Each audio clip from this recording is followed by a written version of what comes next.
Welcome to the It's Been Said podcast. I'm your host, Executive Director Lisa Ramey. Today's episode is a special edition of the It's Been Said podcast. Dr. Dana Schon, Associate Executive Director of Professional Learning, will discuss her perspective on leadership life fit. She'll offer her insights on this topic periodically over the coming months. Let's hear from Dana. Hello, it's Dana Schon, Associate Executive Director, Professional Learning with School Administrators of Iowa, bringing you this episode of the Leadership Life Fit podcast.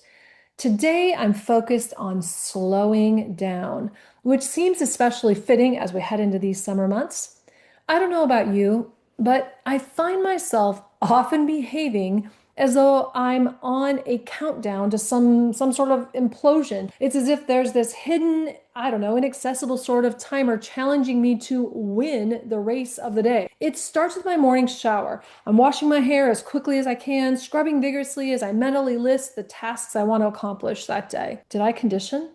I don't know. I've been too lost in my thoughts, so I condition possibly again just in case. I quickly work my face wash into a lather, rub it on. The faster I go, the sooner I can get to that to-do list. And sadly, the rest of my morning is much the same. I grab a granola bar, yogurt, whatever I can that I can eat in the car while driving to work. I finish it quickly so I can make that follow-up phone call, and it's rush, rush, rush.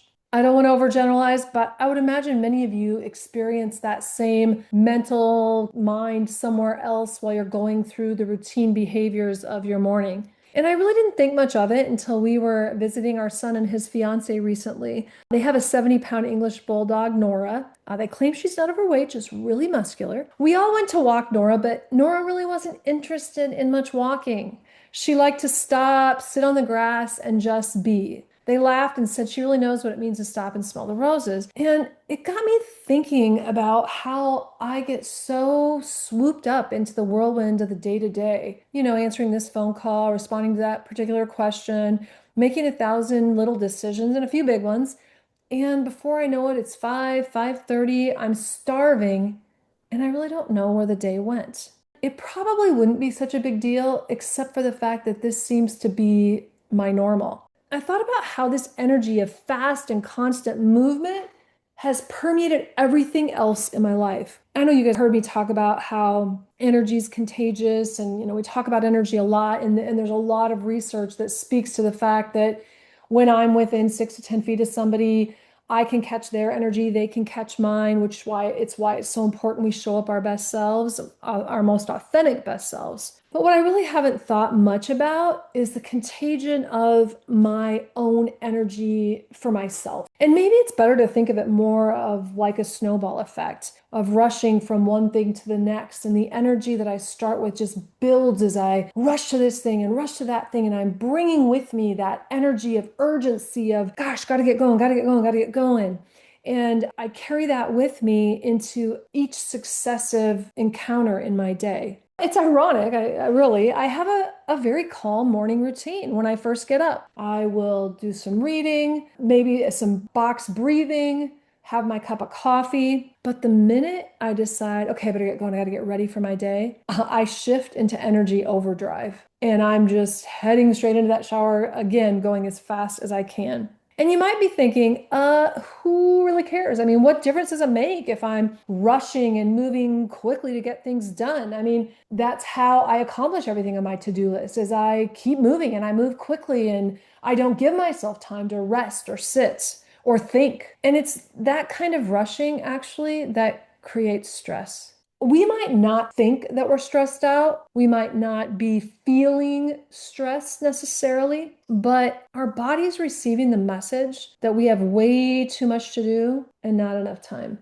That hidden, inaccessible timer is just seemingly ticking away somewhere in our subconscious. And because we've ignored our body's signals that, gosh, maybe I do need to stop and take a breath, we instead have established what I think of maybe, this rushed busyness as our norm. But our body is feeling it. And our heart and respiratory rates might be increasing. Maybe you've experienced some blood pressure increases.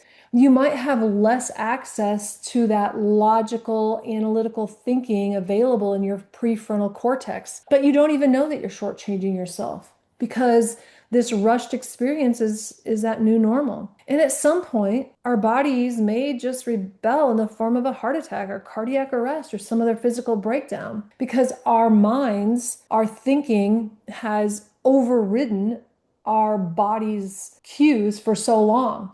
And we accept the new norm as, oh, yeah, of course I'm going to be busy. Oh, yeah, of course I need to rush through the day. And so I've really been in the last several weeks more intentional about combating this rush. And I really believe that we need to think about our next littlest thing. It's not like I'm going to put the brakes on everything I've got going on in my day. I mean, that's not realistic. But what is realistic is to think about what are some behaviors that I could slow down and gather my thoughts and create space for myself. And so I've been adding one thing a week to slow down, and I started with slowing down washing my face. And I know that may sound kind of crazy, but I used to frantically scrub my face in the morning, hurry, hurry, scrub my face in the evening before I go to bed so I could move on to that next thing. I decided, no, I'm going to take my time. I'm going to take at least 1 minute to lather up, wash my face, and really think about simply washing my face. That simple task, I'm going to be present with it. It is not always easy. My mind starts to wander what else I need to get done, or if it's in the evening, what happened that day and what do I need to do differently tomorrow? And I automatically feel myself moving more quickly. My fingers are moving more quickly. I mean, the minute I let my mind wander to these other things, I pick up the pace. It's reminded me of how I have allowed myself to be in a perpetual state of busyness, of rushed energy. And so I tell myself, stop, slow down. I actually do have 1 full minute that I could give to washing my face. And it's that little practice, as simple though it may seem, that can set the stage for other spaces in my life, other behaviors that I can slow down and appreciate being fully present. I mean, we always hear that language, oh my gosh, where'd the time go? Time has flown, the school year has flown, where did it go? And while we say that, some form of cliche or as part of casual conversation, if we really stop and examine what's underneath that, it's this pervasive busyness and feeling of being rushed that truly makes some moments of our days, some moments of our week, month, and the year go by in a blur. We have an opportunity to think about where can I slow down? I'll give you another example, slowing down meals. And I think this one's hard. I don't know where I read it, but you probably have heard it too. Common advice is to chew each bite 20 times. Right? So you take a bite and you chew 20 times and then put your fork down between each bite. I don't know. When I think about that, I feel like I'm actually going to be cleaning up supper about 9 o'clock at night if we take that long. But no, in all seriousness, it's something to think about. I haven't mastered that one yet. I feel kind of silly chewing my food 20 times a bite. And, actually, my jaw gets kind of tired. So unless I'm eating yogurt or something to that effect, it seems like a long time. But the point is, am I stopping to savor the food? Am I noticing the textures of what I'm eating and the flavors as they pass over the different areas of the taste buds on my tongue? As silly as that might seem, or what's the point of noticing all of that about my food? It's retraining our brains to be more fully present in the moment and not let the busy sense of urgency take over every aspect of our lives. In terms of leadership, I'm really continuing to work on slowing down to listen to whoever it is that I'm in conversation with, rather than thinking I might know the answer or guessing what they're going to say next or hopping in with some advice. Notice how our urge to give advice sometimes stems, not just from wanting to be helpful, because I think we do want to be helpful. We're fixers, I think, but also from a feeling of being rushed, from the undercurrent of being rushed. And when we can give that advice, then okay, we can move on to the next thing. And I don't think it's intentional. I don't think it's malicious. I think it's a training that we have undergone on our own that we're amped up in terms of getting everything done on our to-do list and rushing.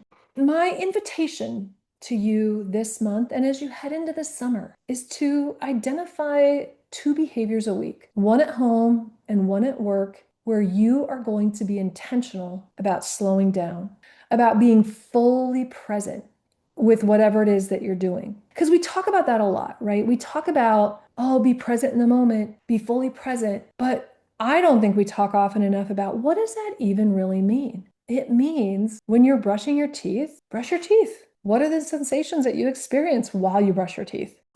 When you're in conversation with a staff member, be in that conversation. Nowhere else.